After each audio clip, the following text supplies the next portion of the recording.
All right, welcome back to another episode of More Than a Doctor. I am so honored and happy to introduce you guys to Dr. Tyra Davis. It has been we've been trying to get this together for a minute, a long time. But I appreciate you giving us some time this evening. I look forward to the conversation that we're gonna have today, and the experiences that you can share with the future generations to help them along in their journeys. Lord. Yes, indeed. Yes, indeed. But so without further ado, I'm gonna let Dr. Davis tell you guys a little bit about herself, and we're gonna get this thing rolling. You hear me? Okay. All right. Yeah, you heard me. That's how we rolling today. And we're friends, so it's gonna be real lax. I am Dr. Tyra Davis. I'm a small animal practitioner. I am a practice owner. I'm an associate professor and program lead at Southern University. I own Hammond Animal Hospital and Pet Lodge in Hammond, Louisiana, and have for the last decade and a half. There you go. And I'm so happy to be here. And before I get out, thank you for having me, number one. But I'm so proud of you. Like I said, like you mentioned, rather, this is something that you've been talking about for a long time. And, you know, we had a few bloopers in the beginning. We did. But I'm so happy that you found a space to be able to pour into the next generation. So kudos to you. Thank you For doing this, because we are more than a doctor, right? Definitely. I know that I am, and I know that you are. Just the fact that we're sitting here today, right? Yes, ma'am. So yeah, so that's me. You know, nothing special. She's saying nothing special, but y'all will find out. Y'all have no idea. She is like she up there, and she like that. You know what I'm saying? She like that. So I guess we'll start off with this question I ask everybody: what does being more than a doctor mean to you? That veterinary medicine is what I do, but it's not who I am. Right. And, you know, it's very rare that I'll tell somebody straight up that I'm a veterinarian. And I started that very early in my career because first of all, you know, my path to veterinary medicine is kind of weird, but we'll get to that. However, though, once I was immersed in veterinary culture, I realized that the people around me, that was it. Right. They were just veterinarians. Right. They lived, breathed, slept veterinary medicine. I'm thinking, wait a minute, these people are a little wild. You know, like, I'm more than just a veterinarian. Right. Veterinary medicine is what I do, but it's not who I am. I'm a creative. You know, I'm a mom. I'm an educator now.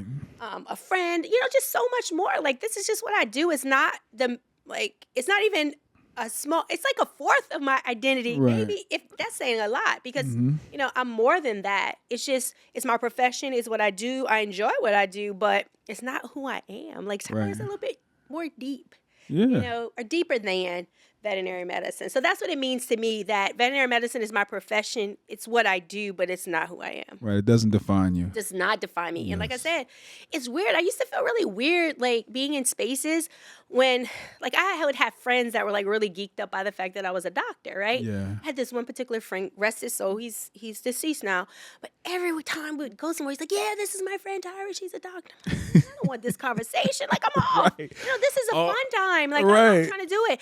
And really early on in my career, like, if I had to stop to the grocery store or anything after work, like, I'd hide my scrubs. Like, I wasn't trying to answer veterinary questions while I'm in Walmart. Right. You know, or at the Winn-Dixie. Like, I wasn't trying to do that. Like, I clocked out at 5:30. Like, I want to go into my regular life.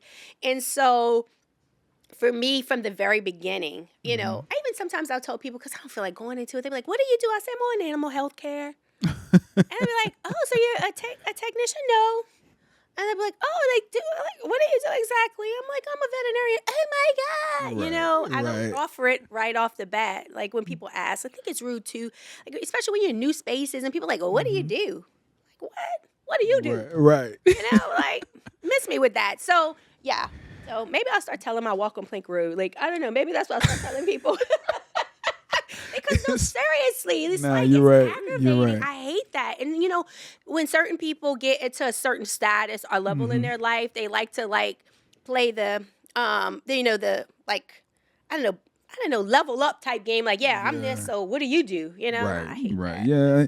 It's funny you said it, though, because I've been the same. Like, that's part of the reason, too, why I never, like, put my name and stuff on my scrub. Yeah. Just because I know people going to ask, like, oh, what you do? Where you work at? No. And I'm like, I don't even want to invite all the questions. I mean, sometimes it's okay, but in other like I don't want to be the first one to bring it up. Like if Right. I'm with like it's my friends or like that's not in vet med, because like Right. a lot of my close friends are in vet med, but the Right. ones that's not, Mm-hmm. unless they bring it up or like if I'm with like a family or something and they say it, then okay. But like I Yeah. try not to invite it. You know what Hey, I you're mean? not like being like, oh my gosh, are you a dentist? Or, are Right. you whatever? And then when you say you're a veterinarian, like, oh my God, I got 10 dogs and 13 You cats. I'm like, know, oh my and then God. and Like, I then don't all the care. questions come out. I'm like, yeah, I don't care. Like, I don't even go on the pet aisle. Well, now I do, but I don't even really do that. I get the stuff from work and bring it home for my own dog. Like, I'm trying not to peruse in the pet aisles. I'm not going Right. into the pet stores. Mhm. I don't watch pet shows. Like, once I leave, that's a wrap. Yes, indeed. Yeah. So now, because I have a dog with dysplasia, so I got to deal with her. But Yeah. there's that. Yeah. All right, so you mentioned about having an untraditional like pathway into Yeah. vet med. Could you tell us a little bit more about that? Yeah. No, I did not want to be a veterinarian at all. I was like, what is that? Anyway, no, seriously. I grew up with animals. My family had a farm. We had dogs. My dad and his friend had like a kennel where they kind of, when some of the dogs, well, his friend really had the kennel. He just kind of assisted. So we would get the dogs that were overflow from his kennel and they would stay at our house. And either we kept them or they were rehomed. And so I was always around animals. Like we brought our dogs to the veterinarian. I never went to the vet with my dad. Like he would always take the dogs. Okay. But never did I think of veterinary medicine as a career. You know why? Because I didn't know any veterinarians that looked like Look me like you, right. or that was, in my circle. My family is pretty well educated.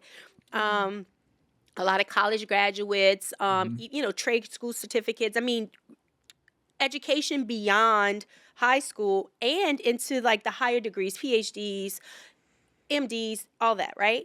And so, educators, just all kinds of things. So it wasn't that I wasn't exposed to professions, Right. but or that I didn't know a veterinarian existed, but I never saw myself as a veterinarian. So got a scholarship to Southern in animal science. And because I was interested in science, it was either going to be science or anthropology and archaeology because I love history and Right, past gotcha. culture. So it was one of the two. And so when Southern came with the scholarship, I was like, well, if I get the degree in animal science with a pre-veterinary curriculum, like I can go to graduate school, medical school, pharmacy school, I can go anywhere. I could do whatever with it because it was so versatile because you had to take all of the upper level sciences. So instead of paying money to go to Hampton, I went to Southern where my tuition was paid. After the first year, loved it. I was like, man, I like this animal science. So after the second year, I went on a summer internship at Missouri, and I was like, wait a minute, wait, okay, maybe I could be a veterinarian, just like that. I mean, literally, it wasn't like I didn't know how to do it, how to apply anything. I was like, yeah, I could be a veterinarian because in my mind, I could do anything, right? Right. So fast forward after that summer, I met some really cool people that summer. Actually, one of my close friends who was actually starting Tuskegee that fall. So a fall of 97. So that spring in 98, we went to Tuskegee for the symposium. Best time. All these black veterinarians. I was like, yeah, after that, I was like, yeah, I know I can do this. All these black people up in here, I can do that. I'm smart. So it gets better though, Chris. So this is the springtime. Meet up with my friend who's at Tuskegee. She's kind of showing us around. Like, yeah, this is cool. Summertime comes. I'm in summer school. We partying. I'm Greek. We having parties, doing all kinds of stuff. Well, when the fall comes, we're like, well, wait a minute. I guess we got to apply to veterinary school. How we do that? This is before Google. This is before the internet. This is card catalog. There you go. You have to write the school. Internet had just gotten really popular at this point. Just started to get popular. I got my first email address in 1997. So I know it's dating me. But anyway, so we're like, well, wait, I guess we got to apply because we're going to graduate in a year. So we go to our advisor. We're like, hey, man, we got to apply to veterinary school, right? He was like, yeah. So he goes to a school. Well, we go to a school and ask for applications. They told us they couldn't give us their application because it were only for their students. Interesting. There's that. So then we had to get our professor to call me. I was like, my students need applications. This was at the start of like the VMCAS. I don't think it was called VMCAS then or whatever, but we had no idea. We didn't have that either. Like I think when I applied, I mean, Tuskegee used to didn't be a part of VMCAS. Right? No, they weren't. You're right because you had to. We still had like the application itself wasn't paper, but you had to submit like handwritten like statements and stuff like that. When I don't even remember, it was probably on a typewriter. I mean, I'm a little bit older than Doc here, but so. So he's like, man, like my students need applications. Like these are good students. They're trying to apply. Well, somehow we figured out how it went. He called up to Tuskegee. This is August like 15th. Bruh. Applications were due September 15th. Mm-hmm. Then Tuskegee was in October at the time. So we had to take GRE, schedule for VMCAT. Oh, that's the old, y'all new students don't know about this. The VCAT is the MCAT, but for veterinary school. Mm-hmm. Closest VCAT is guess where? Texas. Mississippi State. What? We had to drive 6 hours to take the test. Craziness. We had to do this in a month. And then there's a hurricane, and we have girls online. Chaotic, right? Oh my God. Anyway, do all that. Fast forward. Get accepted into veterinary school. I saw my way out of biochemistry, and here I am sitting with you today. That's it in a nutshell. Very non-traditional. I was not the 5-year-old kid saying, oh my gosh, I'm going to be a veterinarian. I'm going to fix the pets of the world. No, that was not me. Not me at all. So that speaks to those of you who maybe aren't pre-vet, or say you graduated undergrad in whatever discipline, right? Whatever it is. Because I had English majors in my class. We had somebody in like journalism, nursing, like all kind of stuff. So I mean, don't think just because you didn't go the pre-vet route that you cannot end up or still achieve that dream that you guys had. I had 0 contact hours. Tuskegee, I hope you're not watching. No, no, seriously. No, really, I did have contact hours, honestly, but not in a veterinary clinic. Every veterinary clinic I called and asked to shadow, they told me no. Mm-hmm.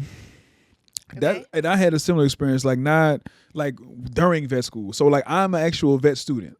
I'm on like holiday breaks, Yes. like winter break, summer break. I'm going into places, not even asking for a paid position, just asking if I can shadow. And like I had several places that told me like, nah, we not hiring, or they just never called me back or never emailed me or nothing like that. We don't do that. Yeah. We work with students at LSU. Or, we already have students here. We don't need anybody else. It's like free labor. But I struggle. So, like, after my first year of veterinary school, I worked at the zoo. Mm-hmm. And then the second year, I worked in the large animal hospital at Tuskegee because I thought I was going to be a mixed animal or equine veterinarian. Mm-hmm. See? We got to have plan A, B, C, or D. But yeah, so it was very difficult. And so outside of contact with livestock and my own pets, Yeah. like, because my dogs were on heartworm medicine. They had filaria bits. Y'all probably don't know what that is. But filaria bits and... This is my first time ever hearing about that. Filaria bits? I never heard it. Okay, so filaria bits were a daily heartworm medicine you had to give your dogs every day. They came in this brown jar with a dark brown top. Okay. And you had to give it to them every single day. We gave filaria bits. And so they tried to bring it back. I've been in practice for 22 years now. So probably...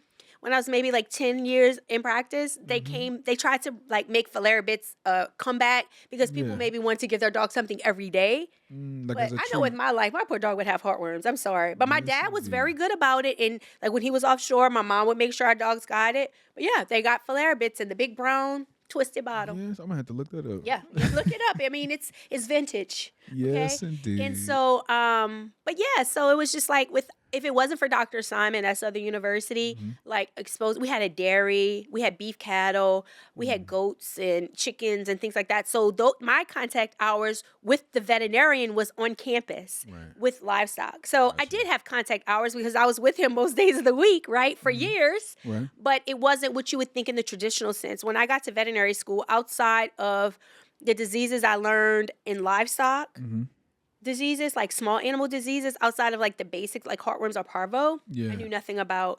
A lot of the terminology, not much of that. We did have anatomy where we did have a little bit, like our last year, we did have some of the language, in that class. But as far as like handling all that stuff, and then when you get there, you feel like, oh man, like, dang, these people are way advanced because you have these people that have been applying for a long time. They've been technicians or their dad's a vet. We had a bunch of students whose parents were veterinarians in my class. So you're like, oh, dang. Well, but hey, all right.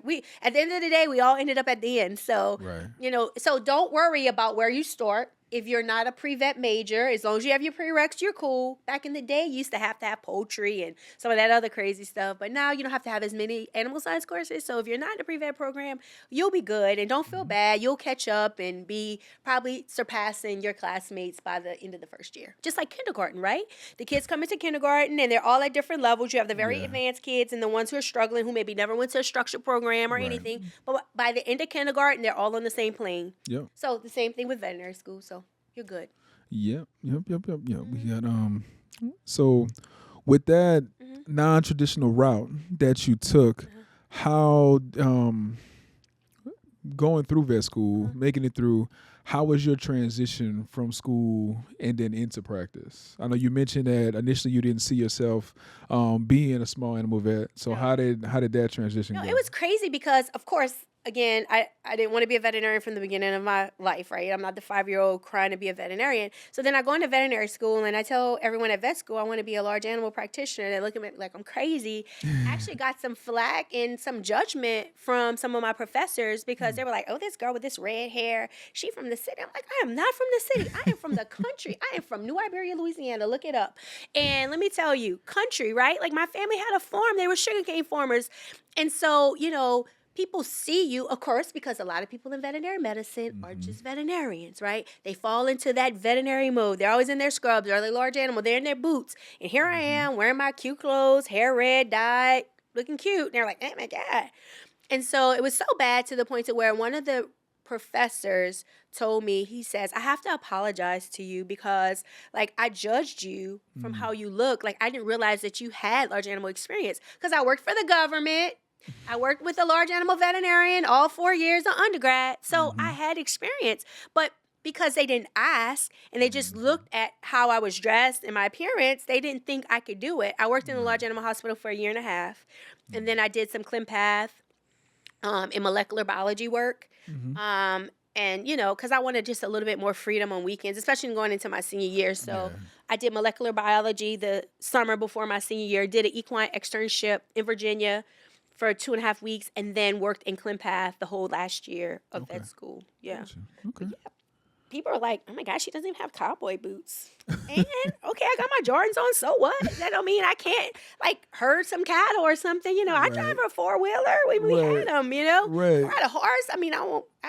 You couldn't pay me to get on a horse right now, but when I was young, I'd get on the horse, I'd ride the horses and all that stuff. So yeah, and because again, non-traditional path, not just buying into whatever the stereotypical large animal person was. Right. More than that, right?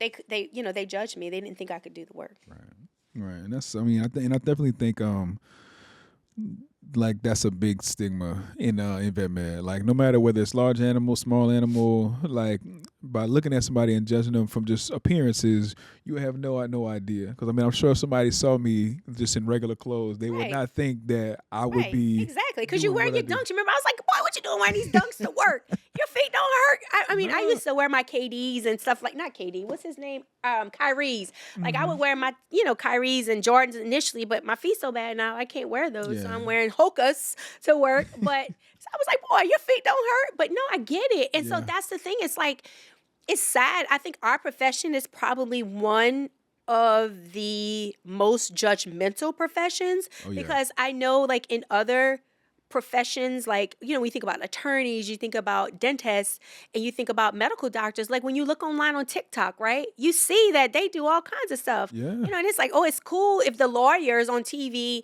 talking about, whatever, like, I'm going to put them on it or whatever, like the Womack, right? I'm going to put the Womack on them. They could do that, but a veterinarian does that. They're like, oh my God. Right. Like, oh God, like you should be full of like cat feces and wearing some like dirty Adidas running shoes, or with boots that's like full of cow feces. I mean, that's like, you don't have to be that way. Right. That's something that you choose to do, just like when, like, you go to conferences and I'm just like, whoa, okay. Yeah, boy. I don't know what's make me if I would have went to somewhere professional like that or to church. Right. Like, but again, but and so then when you're not that and you're in those spaces, like you're often judged. And then coupled with being black. Yeah. Right? Because you stick out, right? So it's like, they're probably a technician.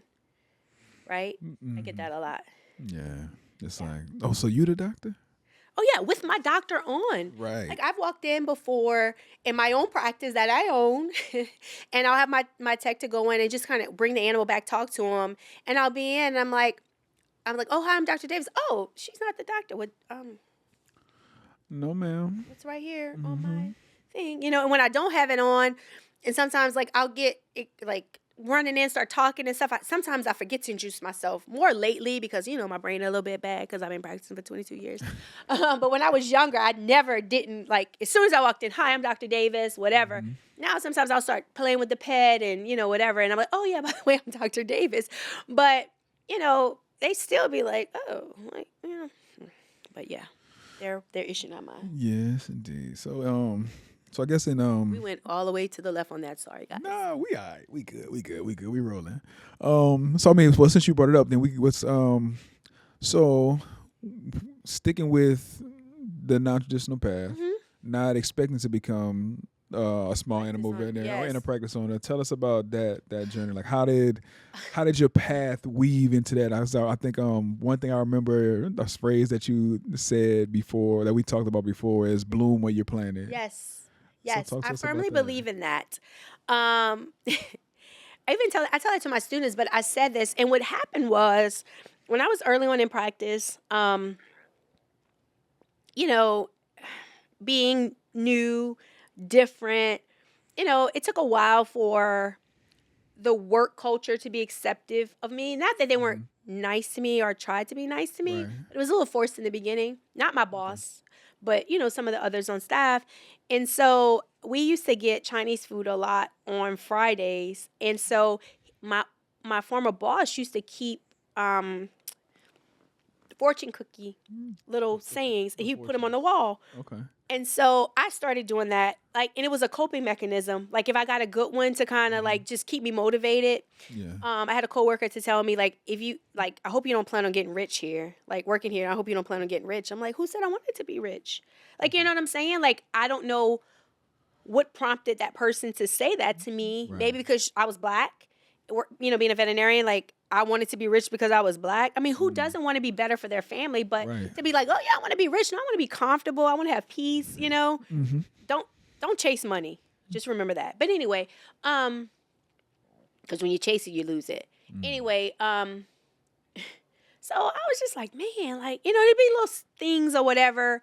I'm like, so every time I would get a good fortune cookie reading, I would put it up, and someone was like, be kind to others, just things like that. And I would put it out so that everybody could see it. I was sending them a message like, come on guys, you need to do better, right?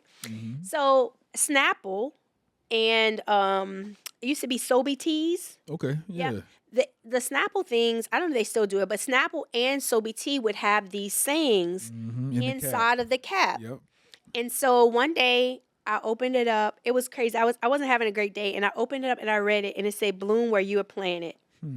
And I've taken that mantra with me throughout my entire career, because you don't know where you're going to go. The soil may not be fertile, but if you pour into yourself, you can still bloom, right? Correct. And so you have to bloom where you're planted. It may not be the most ideal soil initially, but that doesn't mean that you can't prosper, you can't thrive, you can't grow, right? Even in the not so best environment or situations.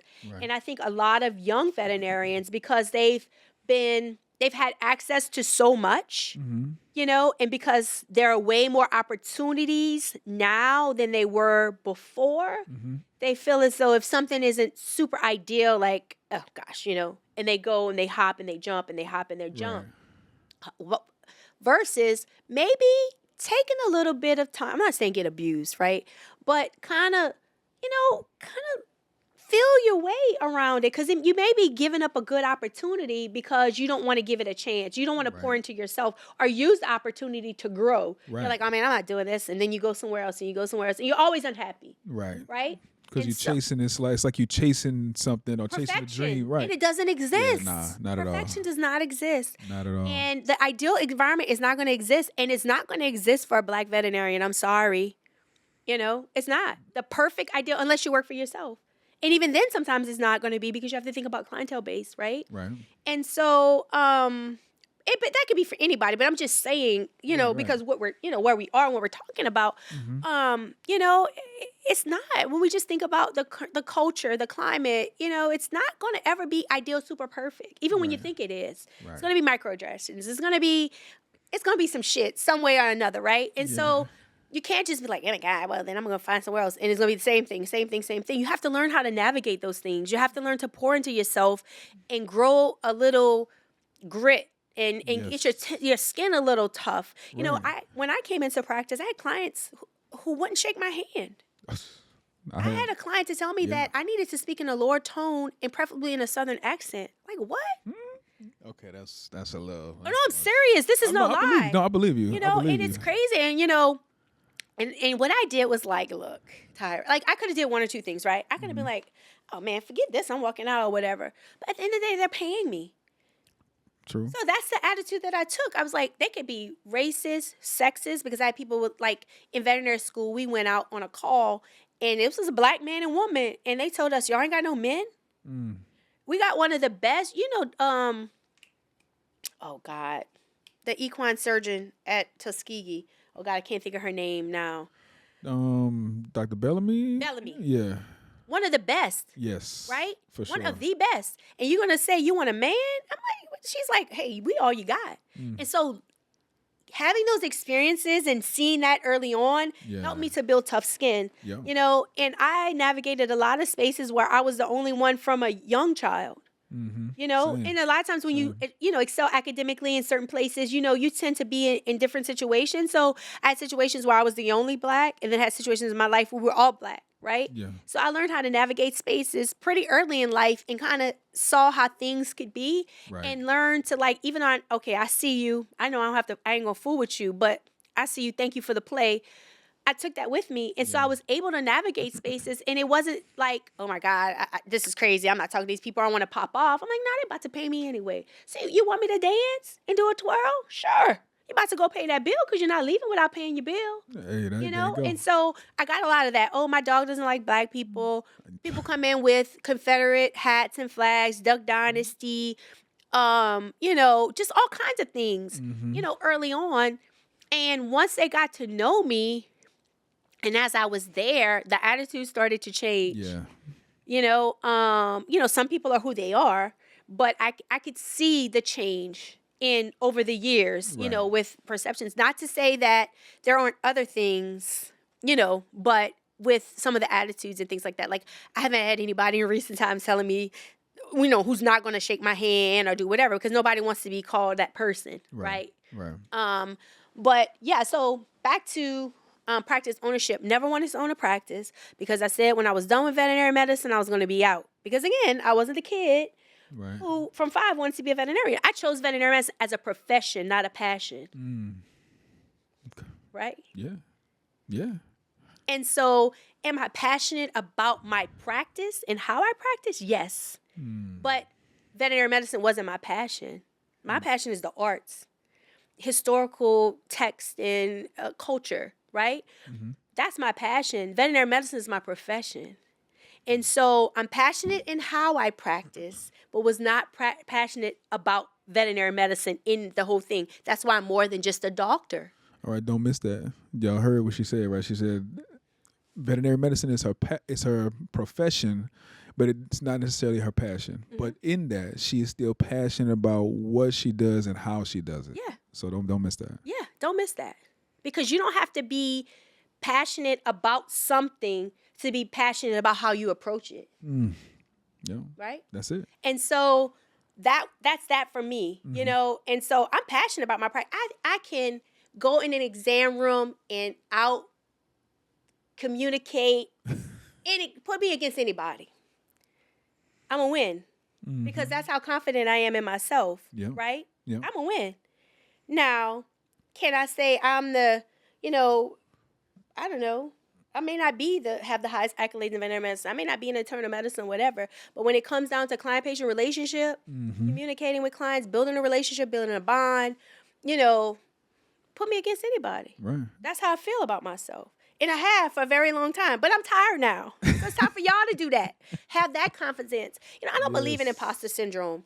So at one point, I think because, you know, imposter syndrome is a false construct. It doesn't really exist.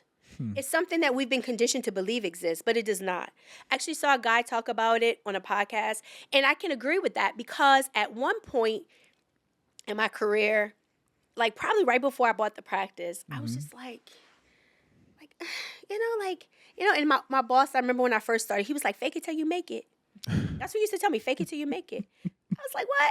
He said, not in, whatever, but like in talking to people and things like that, in your confidence or whatever. Right. Not that I wasn't confident, but when you're fresh out, right? Right. So, and I'm like, oh man, Then I was like, no, I'm that person, you know, and don't fall into that whole thing that you don't belong in a space. Right. Okay. Yes. You belong in any space that you put yourself into and that you work hard in and are passionate about. Okay. You will be fine. So that imposter syndrome, don't fall into that trap. Do not, because you're not an imposter. You were here for a purpose, Right. you know? And if you feel like an imposter for a long time, maybe that ain't where you're supposed to be, Hey, message. right? Message. If you're in a space, right, and you're doing the thing or whatever, and you still don't feel like you belong, maybe you're in the wrong space. Maybe you missed your assignment. And you might need to introspect and look into yourself and see what you're supposed to be doing. Right. And I'm going to get back to that. Okay. Circle back. Yes, So I bought the practice after about 7 years in practice. Why did I do that? I mean, I don't know. Because my ex-husband and my former boss told me it was going to be a great for my net worth and all this stuff. Okay, whatever. You know, it's an opportunity, right? I didn't want to do it. And all these different things kept happening to like push it back and crazy stuff. And I'm like, oh my God. Right? Sometimes you got to listen to the universe. That's another message. Listen to the universe. If you have to push too hard, yeah, chances is it might not be for you. right? Like I said, If you're trying to put that square in a circle, like just banging it in, and it's not Yeah. thin, you might want to figure out another way to get to wherever you're trying to go, right? right, right. But anyway, so buy the practice and things like that, and you know, it's not that practice ownership is hard. You just have to have a wife. And I used to tease all the time that I needed a wife because, you know, practice ownership, you know, you're practicing in most instances, right? You're managing the business. You may have an office manager, but you're still managing. You're looking at the, you know, inventory and bottom line and all this stuff. And then you got a kid at home. You got children you got to feed when you get home and you're tired. You need a wife to cook the dinner and take care of the kids and just come home and pet them on the head and go to sleep. Okay. And so it's not that practice ownership has been hard. It's just like because of who I am and because veterinary medicine is what I do and not who I am, it's like I'm at a point now where, you know, I'm looking for the next thing because deep down I said, like, after 25 years, like, I didn't want to be inside of the exam room, at least not full time. Right. And here I am, like, getting really close to that. And I'm like, I love practicing still. Like I said, I'll go against any of y'all in the exam room. But, yeah, I'm tired. Yeah. I want to go travel. My son's graduating from college. Like, you know, but I just can't say, oh, well, I'm going to pack up my truck and my dog and we're going to go out west because I have a business to run. Right. Right? And so, you know, if you're going to pursue practice ownership, you have to make sure that's something that you want to do. You have to be passionate about business. You have to. That's a message right there. You have to be passionate about business because veterinary medicine is a business. You are in sales. We're selling ourselves in the exam room with every treatment plan. Right. We're selling products. You know, we're selling ourselves to gain trust, to build these bonds with the clients. So veterinary medicine not only is sales, it's a luxury service. So that makes your sale even harder. You have to work extra harder to make the sale because people don't have to bring their dogs to the veterinarian. They go to Feed and Seed and pop their dogs with some vaccines or just, you know, give them some bones and let them live their life. Feed them some Meow Mix and some Alpo and, hey, they're going to live as long as they live, right? Right.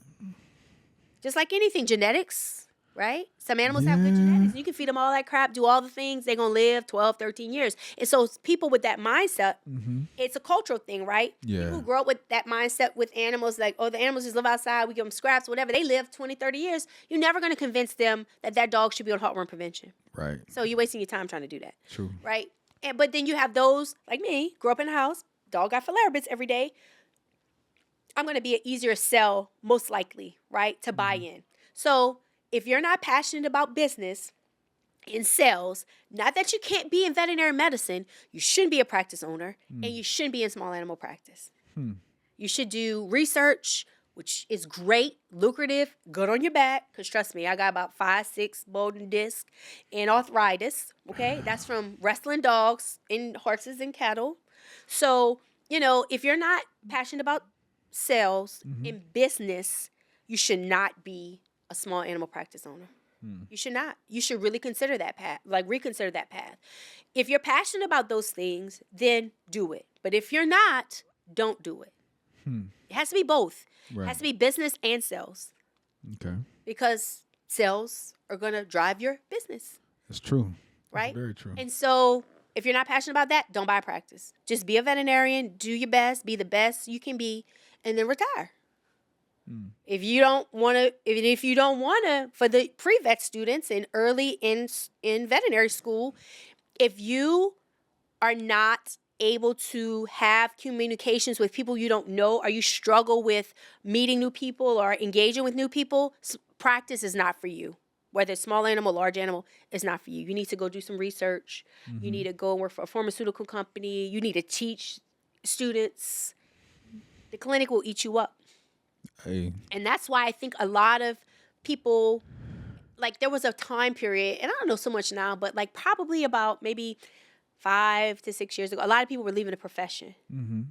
And they were like, oh my gosh, I hate it. Veterinary medicine sucks, because those people aren't clinicians. They try to force themselves into that mold because of the money into clinical practice where it wasn't for them, because they couldn't run like we're running it. Yeah. They couldn't do that. Right.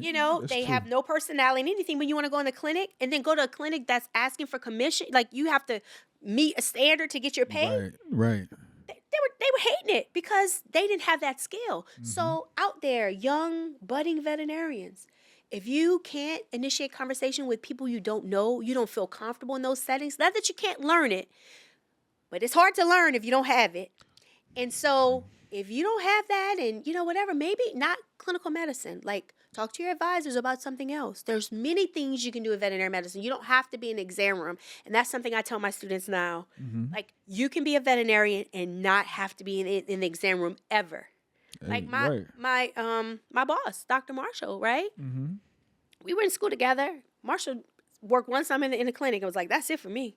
Because she knew that wasn't what she enjoyed doing, right? And so a lot of people are like that. They're like, I don't know. Or I'll meet students at like a job or career friends. I'm like, oh yeah, what I'm a veterinarian medicine. I'm a first year, whatever. What you want to? Oh, I want to be a clinician. Jeez, I hope you grow in 4 years, because if not, they're gonna eat you alive. Because people will. They're mean. They're rude. Entitled. Very true. And it's I think that point that Dr. Davis made is why I always express like to students, I mean, this is why clinical hours are important, like the hands-on hours are important, but it's also important so you can find out what you like, what you don't like, find out what you're good at, find out where you're gifted at, and then you use that to your advantage as far as figuring out the direction that you want to go into. I need to be a surgeon.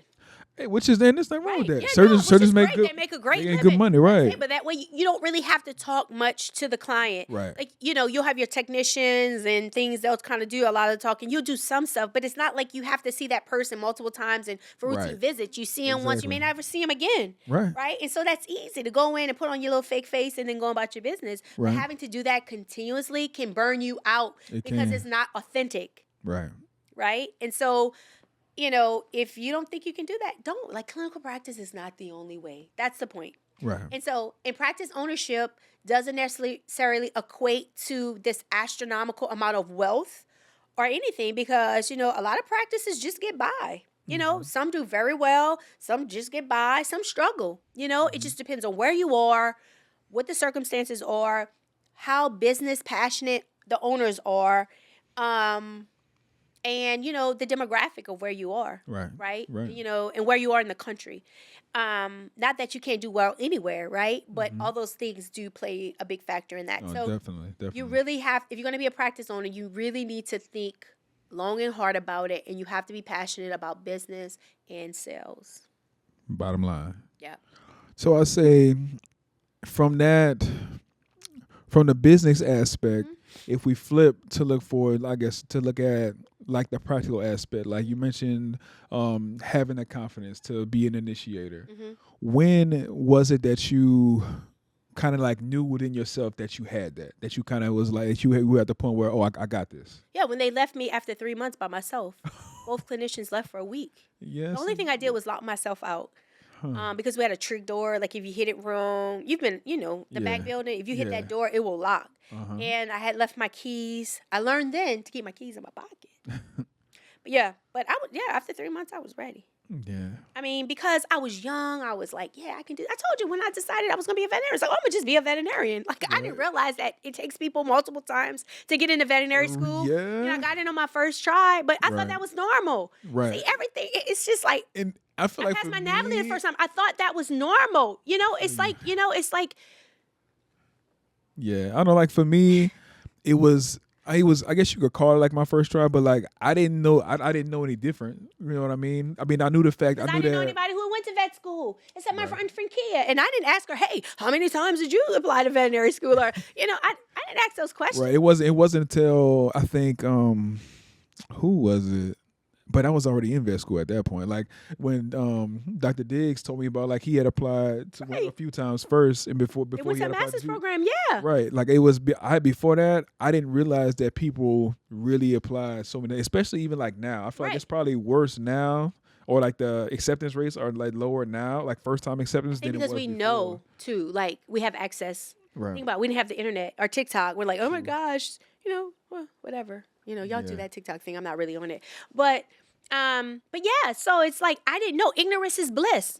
You right about Right? that. Yeah. Ignorance is bliss. Like, if you don't know, you don't know. You'd be like, oh, yeah. Yeah. So for me, again, because if I tell myself I'm going to do something, I've been that kid. I've been that stubborn kid. If I tell myself I can do something, I'm going to do it.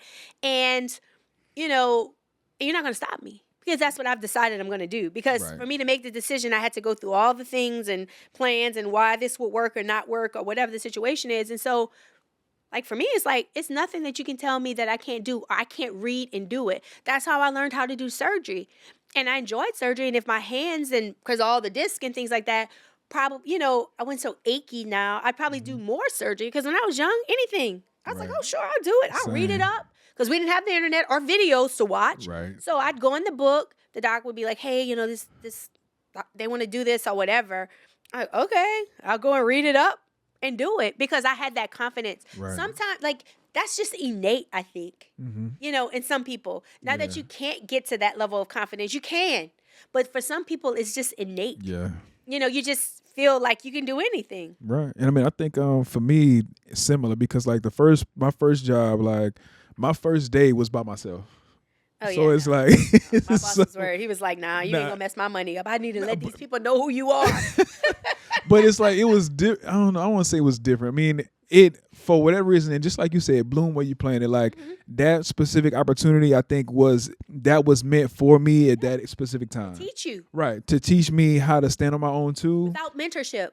Right. And I mean I'm not gonna sit there and say he didn't, but like it wasn't like he was there with me as every day. You know what I'm saying? But I could always call him or text him. But like that's how I got to the point that I was at where I was comfortable and whether I had like I didn't really have any like real major doubts. It was just kind of how you said, like I researched it, whether it was a book, whether it was like some article I found online, right, internet. Whatever it is, you know what I mean? So I bought the practice. So I went from 2003 to 2010 with no internet. Yeah. And smartphones weren't as smart then. They weren't, you're right. My BlackBerry probably started to work good with the internet for me probably like in 2009, 2010, I get better like internet like with my BlackBerry. Yeah. But no, and we just didn't have access. Yeah. So you was just reading a book or calling a friend. Right. Call my classmate. I know they do exotics. So I be calling my friends in Atlanta. Look, girl, what's going on with this bird? Or whatever. Right. Or I remember one time somebody called and was like, they had a turkey or something, like a turkey or some kind of hen or something, some kind of bird. I can't remember what it was.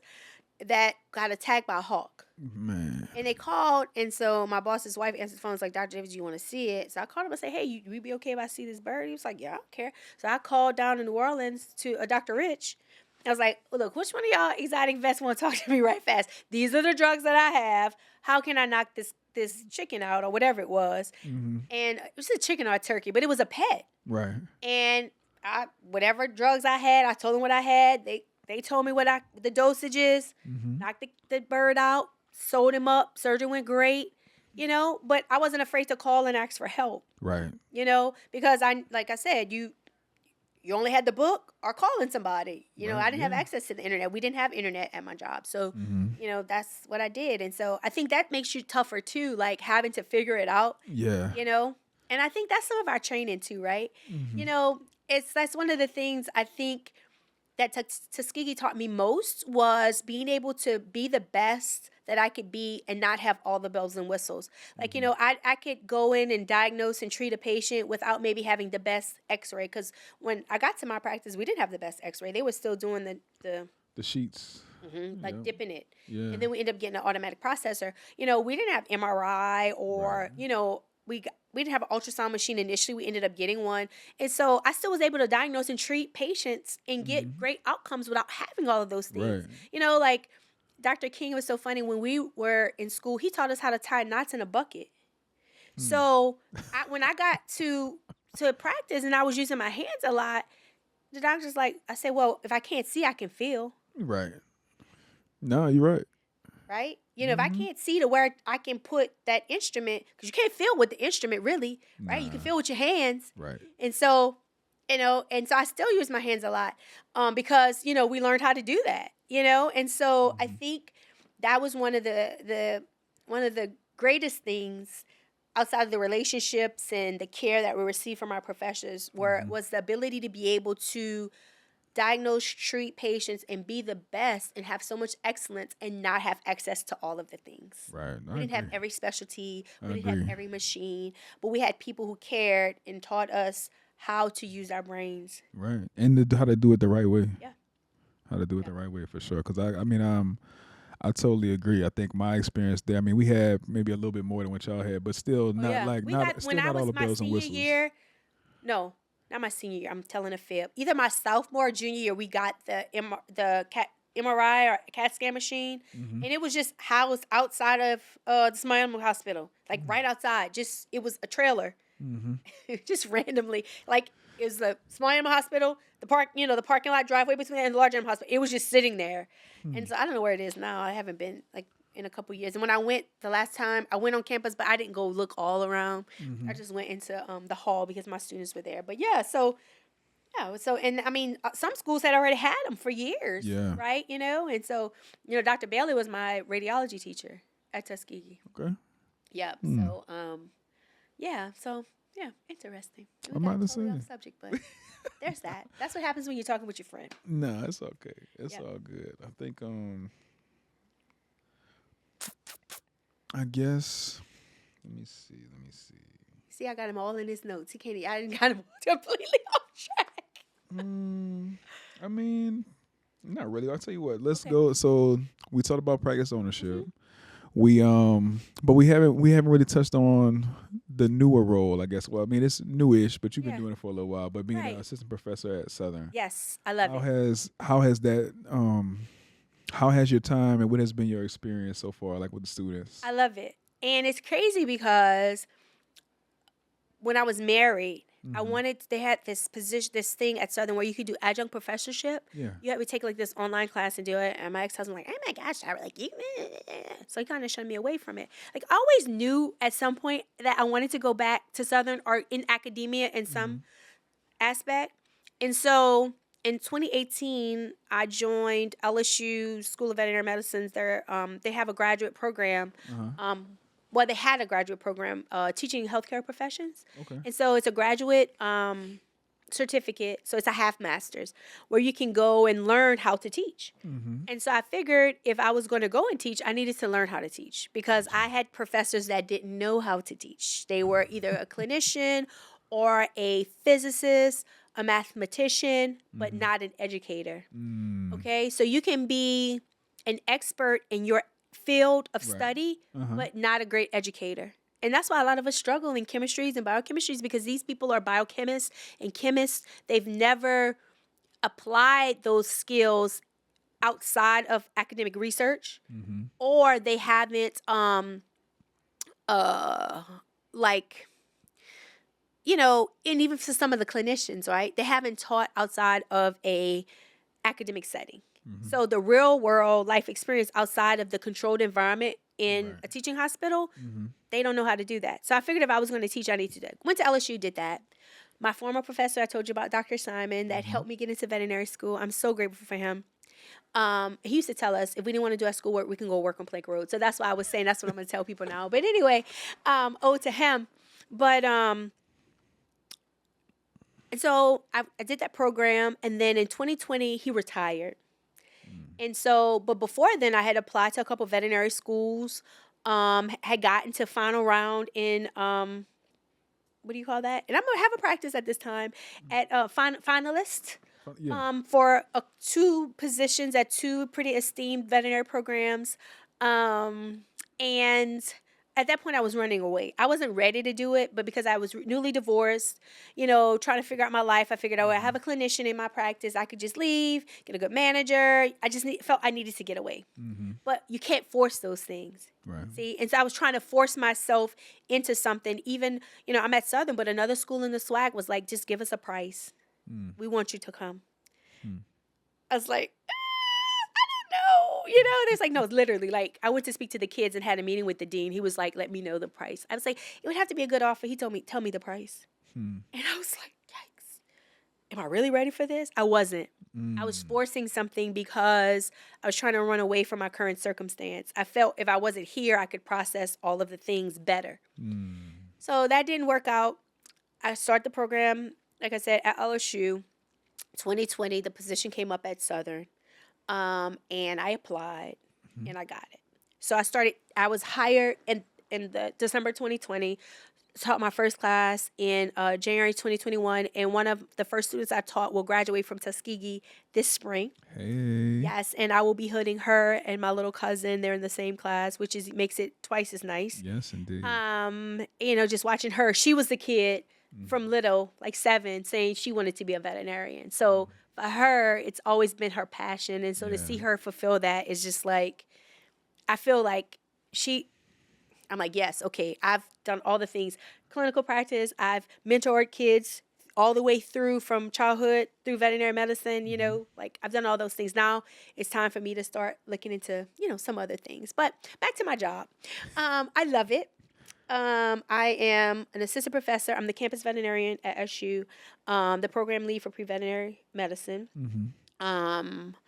We have a great program at Dr. Bowden. You've participated in it for the last 2 years. Vet Explore, I created that program to try to give our students more opportunities to see veterinarians of color particularly. Although we have all veterinarians from all backgrounds, but primarily BIPOC veterinarians. I want my students to get the experiences that I didn't, but the same care that I received from my professors, because they were they gave us care. We were like a family. And so I want to do that, but I want to be able to give them more experiences, because my experiences are different from the experiences that my advisor had. He had some issues trying to get into veterinary school as a Black man. He went to LSU, and, he had a lot of struggle getting in. And, because he worked primarily in livestock and research, he didn't have a lot of that clinical experience where I've been in the clinic. I've been in the trenches. So for those who want to be clinicians, I can tell them about it. I've done some research, so I can tell them about that too. And so I think my experiences are a little different than his. So I want to be able, because my connections are bigger, and wider, and I have a bigger reach. So I want to make sure that every student that I touch who is serious about veterinary medicine can see that fulfilled in whatever capacity that is, because some want to be technicians, and there's specialty in technicians too. A lot of people don't realize that you can get specialties like emergency and anesthesia and like practitioner type stuff. You can do those things in veterinary technology. If they want to be a veterinarian, a clinician, I want to try to get them experiences for that. If they want to go into research, with that, or nutrition, or whatever area it is, government, I have some type of connection. And I want to be able to make sure that those students can fulfill whatever their desires are, because I know that my professors did all that they could with the resources that they have. And I have far more resources than they have. And so to not continue to get students into veterinary school and into graduate school, into programs that they want to go into, it would be a disservice. So I'm passionate about that. Yeah. I really, really am. I love my students. I do. They're crazy, but I love them. And actually, I'm in school again, Okay. finishing up a master's. Hopefully, I'll pray the Lord if I can get through it because this body is weak and die. I'll have a master's of education hopefully by the Okay. end of next summer. And I'm saying Nice. that this is the first time I'm saying this publicly. But I want to be able to give my students everything that I can. Yes, I want to ma'am. be able to, meet them where they are Mm-hmm. and help them get to wherever they want to be. Right. I want them to far exceed any accolade or anything that I've received. I Mm-hmm. want them to do that and more. Yeah. And if you don't want that for your students, Right. then you shouldn't be in academia. Yeah, because that's what it's about. Yep. And if That's you what it's don't about. want that for the kids that you mentor, it's like, Mhm. okay, if you do it, but I don't want you to be better than me, then you shouldn't be mentoring. Right. And some people are like that. They do You- it to you- puff their chest and to put on their resume, yeah, I mentored 30 kids. Well, out of those 30 kids, who's doing better than you? Because that's what you want. You want them to be better than you, Right.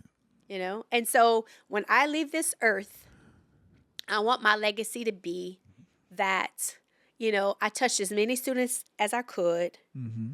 and help them to achieve whatever dream that is that they had in their little heart, Mm-hmm. whatever it is. Yeah. And that I was a good person and kind, and that I left with no regrets. Mm. But I want to make sure that those students I touch achieve their. That's my mission right now. I've done everything in the exam room, Chris. Everything. The cape is like in the closet. The door's not closed yet, but it's in the closet. I take it out, but it's in the closet. But that's what I'm passionate about right now in my career, is making sure the next generation can see conversations like this, right? Right. They can have access, and there's not gatekeeping. Veterinary medicine has a lot of gatekeeping, Yes, it does. and so I want to try to bust the gates open so that more BIPOC students can have access to veterinary medicine. Because who's to say, like, yes, they can be veterinarians. I've heard people say that black students just don't perform as well, or Latin X students don't perform as well. That's false. That's a false narrative, just like that whole imposter thing. And so the thing about it is that,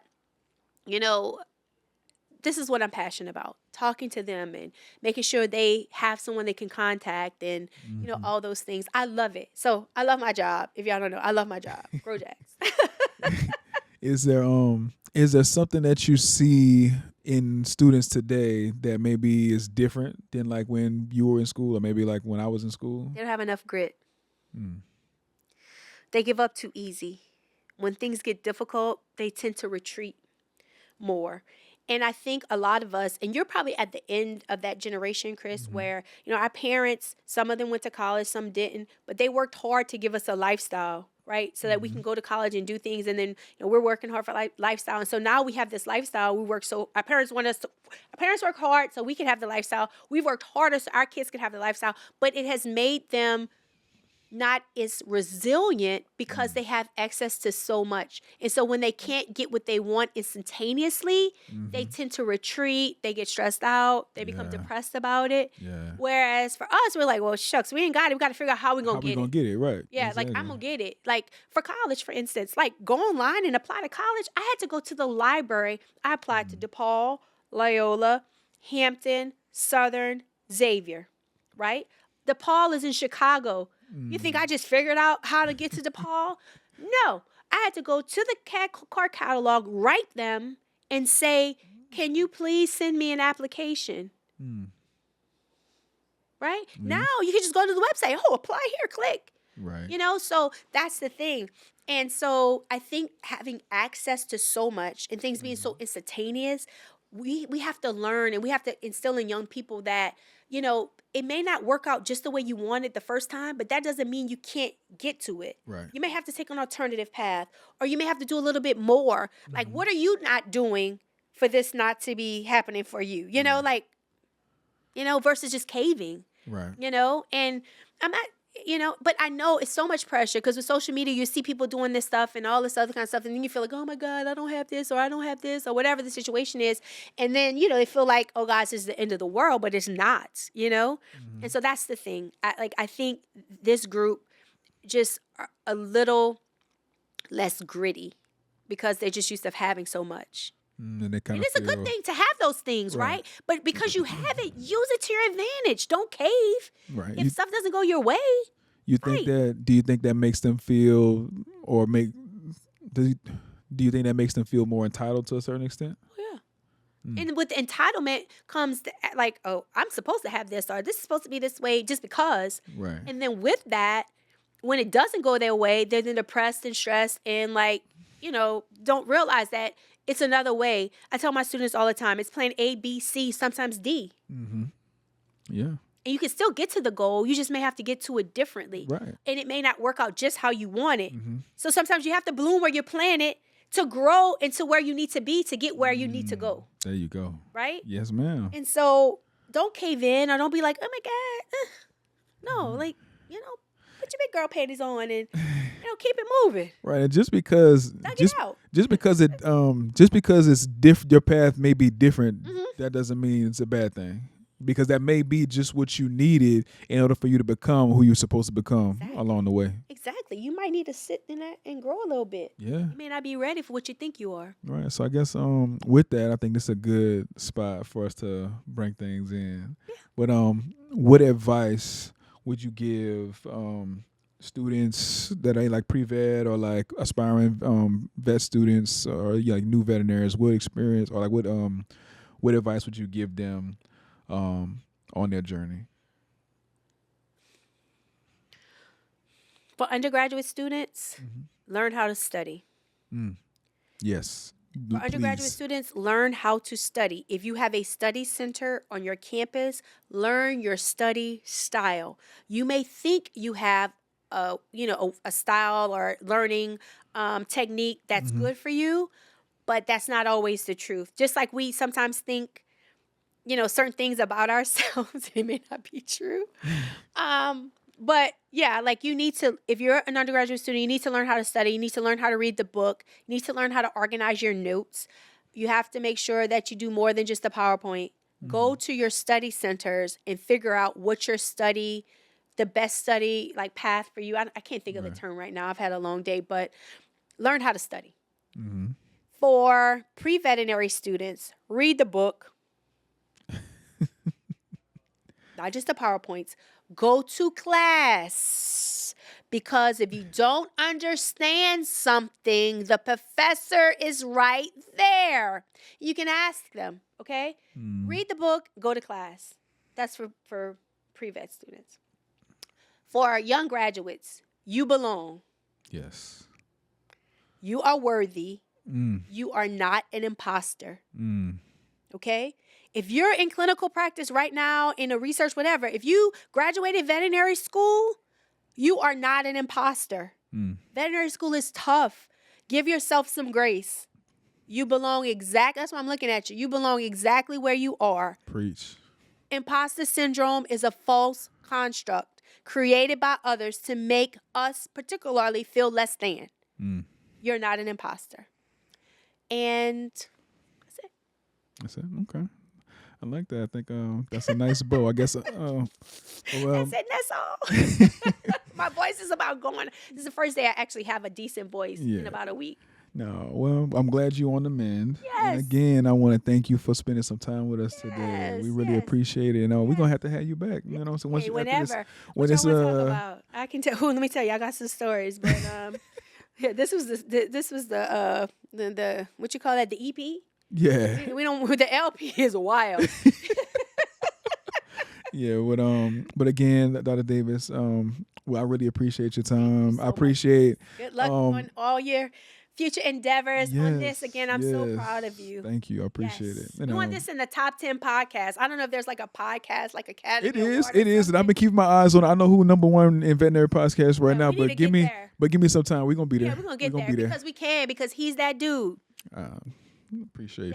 So again, like I said, I thank you for the talks we've had, the mentorship, the opportunities, and I look forward to what you're gonna do in the future. I look forward to what God is gonna bring, and all these up and coming veterinarians that we bring out. I know they will be fine because you know why? They have us. Yes. And look, I mean, I'm on Instagram, Dr. Davis. There you go. So plug SU that. Plug that. underscore repro 430 underscore anatomy 420.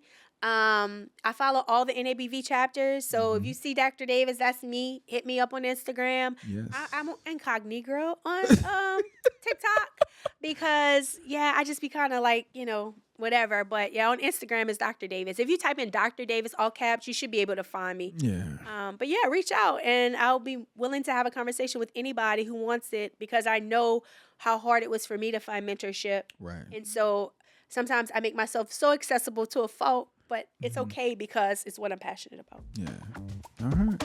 Well, again, I want to thank you guys for joining us today.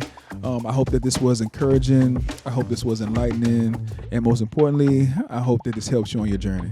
So thank you. This is another episode of More Than a Doctor. Catch us in the next one.